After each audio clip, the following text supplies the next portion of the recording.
night. It's quite funny being here, to be fair. I do grow up around Stockton and Thornaby, but I used to spend many a month in those back alleys there, just after I got my tattoos, wishing I was old enough to come in here and have a pint. But no, I'm actually got into comedy by saying the wrong things. One of my best friends, she's on the circuit, and we had a night out together. A few too many drinks, and I went, "I'm funnier than you." So 4 days later, she rings me up, and I thought she wasn't going to speak to me again. And she said, "Pick me up at 7." I said, "Why?" She went, "Your set starts at 7:30. So it's a slippery slope from there, and it's still not going well. I'm just got an audience tonight. So no, I do have a habit of saying the wrong things. It's ruined many a thing in my life, to be fair. I've had to sell objects and items that I've owned over my life because of naming them the wrong thing. When you find something you really love and you get affectionate to it, it's usually a car, and you give it a name. I like to go a bit different, and unfortunately, Rolf Yaris had to go. He was quickly followed by Jimmy Civil and VCR Kelly. Yeah, my front room is bare. So again, when I'm having sex, I often tend to say the wrong thing. It's just the way my brain works. I jump to a funny, sarcastic answer. So my girlfriend, she turned around to me and she went, "Let me know when you're gonna come. Honestly, it's gonna be fine. Let me know and I'll do it with you. We'll go on this journey together." So me being me, I went, "Okay." Do. I didn't know I was counting down to the end of the relationship.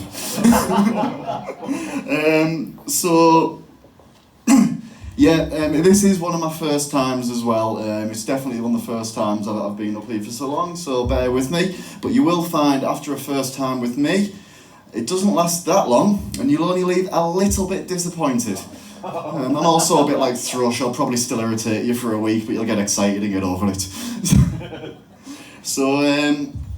No, I've just moved to Newcastle, and it's nice to come back over for the weekend, and being over there, I've just tried to get on and meet some new people. So I don't know if anyone's single and you've been trying dating and things like that. Obviously not, but we'll go with it anyway. So there's Tinder, and you meet girls on Tinder, and there generally tends to be 3 types of girl that you do meet on Tinder. The first type of girl is the spiritualist. These ones are the ones that know how to spell the word chakra, and they've been to Thailand instead of Kavos once. They can just go away. It's completely fine. The second type is the girl that says, "Please treat me like a princess." And you look over the profile and you think, why?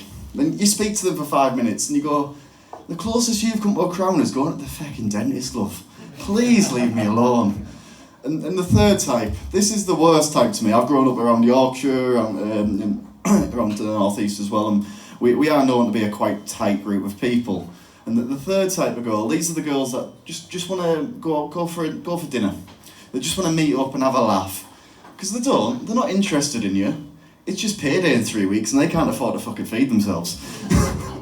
And you know what? You can't get a refund on a bad night, so you might as well stay at home, have beans and toast and a wank.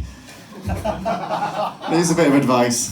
You can't beat kids. Sorry, you can beat kids, but you can't beat a wank.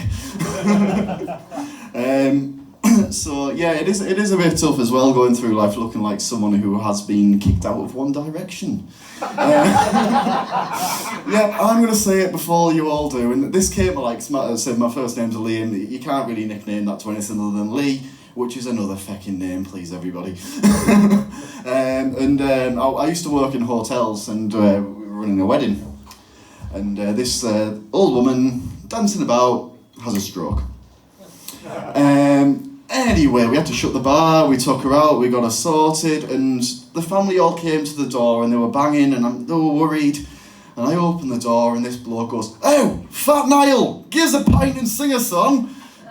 So it has stuck with me ever since, and it didn't take too long for my friend to point out it is a bit of a talent to look like a pervert but also look like one of the victims at the same time. It's a bit like I'll get invited to all your birthday parties, but I've got to stay 50 metres away from your guests. But on a serious note, I do have depression. But it works well because my best friend, he's got HIV, and I think he's such a lucky bastard. He always thinks of the positives. So, yeah. I have an affectionate term for my girlfriend as well. I like to call her the Olympics. You know, I tell you what, it's because everyone gets your attention. You know, it's because people work for it, it looks good, and it's a special occasion, and she likes that. But really, all lads of the year agree, she's too fucking expensive, she's never on time, she comes once every 4 years. So I'm going to leave you in a moment or so, but first, is there any vegans in the room? Perfect. So yeah, just a bit of advice really, just to help them out and sympathise with them. I've noticed that Morrison's and things like that are starting to do metre-long vegan sausage rolls, and it's so that we can point out that people are cunts from a bit further away. But you know, I got me thinking. It really did. And Quorn, it's a bit like Stockton. It's popular in Stockton. What is it? Methadone. That's it. Quorn is exactly the same as methadone. Because instead with methadone, people go, I don't want to kill myself, but just one more taste. Just keep me topped up. Whereas with Quorn, they're all going, I don't want to kill a pig, but just one more taste. Please, just one more. So, when you do see someone eating Quorn, just remember, they are only and simply a recovering addict. So please give them your support. Well, I'm going to stand here now and say something I've never been able to say before. I'm going to prove all the doubters wrong, prove every single ex-girlfriend wrong. My name is Liam Davies, and I've performed for 10 minutes. Thank you for being patient.